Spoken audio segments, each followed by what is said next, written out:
Hi friends, ఇవన్నీ మిగిలిపోయిన soaps, చిన్న చిన్న ముక్కలుగా మిగిలిన సోప్స్ అనమాట. ఎప్పుడు హ్యాండ్ వాష్ దగ్గర, తర్వాత గిన్నెలు కడుక్కునే దగ్గర పెడుతూ ఉంటాను. అయినా కూడా ముక్కలు మిగులుతూనే ఉంటాయి. వాటిని మళ్ళీ సోప్ లాగా చేస్తాను. మిక్సీలో ఇలా వేసుకొని ముక్కలన్నీ బాగానే ఉన్నాయి, కానీ చేతిలోంచి జారిపోతున్నాయని అలాగా మిక్సీ పట్టేసి మొత్తం పొడిలాగా మిక్సీ ఒకేసారి అవ్వలేదు, అందుకని 2 సార్లు చేశాను. ఆ చేతికంతా పొడి ఉంది. దాని తర్వాత ఒక గిన్నెలో వేడి నీళ్ళు పెట్టుకొని దాంట్లో ఇంకొక గిన్నె పెట్టి ఈ మిక్సీలో పౌడర్ అంతా దాంట్లో వేసాను. వేసి కొంచెం అంతా కొబ్బరి నూనె వేసాను. పియర్స్ సోప్ ఉండుంటే ఇంకా బాగా కరిగేది. ఇందులో మాయిశ్చర్ ఏం లేక చాలా టైం పట్టింది. వాటర్ అవుతుంది, కానీ ఇక్కడ అవ్వలేదు. సో కొంచెం కొబ్బరి నూనె వేసాను. దాని నుంచి చాలా లైట్గా కరిగిందంటే కరిగింది, కానీ వాటరీ అవ్వలేదు. అంతకుముందు చేసినప్పుడు పియర్స్ సోప్ ఉంటుండే.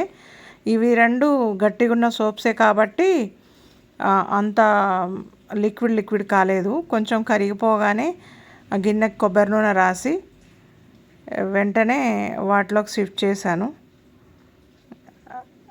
షిఫ్ట్ చేసి డీప్ ఫ్రిడ్జ్లో పెడుతున్నాను. సో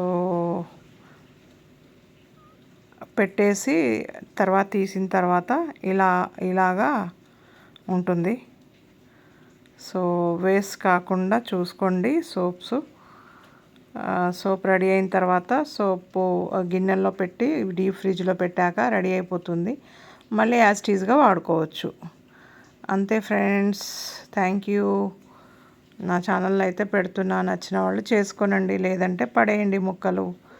నేనైతే పెట్టాను అలాగా, అందుకని సోప్స్ రెడీ అయిపోయినాయి. ఫ్రిడ్జ్లో నుంచి తీసి కొబ్బరి నూనె రాశాను, అది చూపించలేదు. నా ఫోన్ స్టక్ అయిపోయింది, ఒకటి సిగ్నల్ అందట్లా కిచెన్లో. వాటిని బోర్లేస్తే అలా ఊడొస్తుంది డీప్ ఫ్రిడ్జ్లో తీసిన తర్వాత. ఇది సోప్స్ అన్ని ముక్కలు ఉన్నది, అన్ని జాయింట్ చేశాను. ఏంటి వీడియో కూడా ఫోన్లో స్పేసే లేదు అసలు.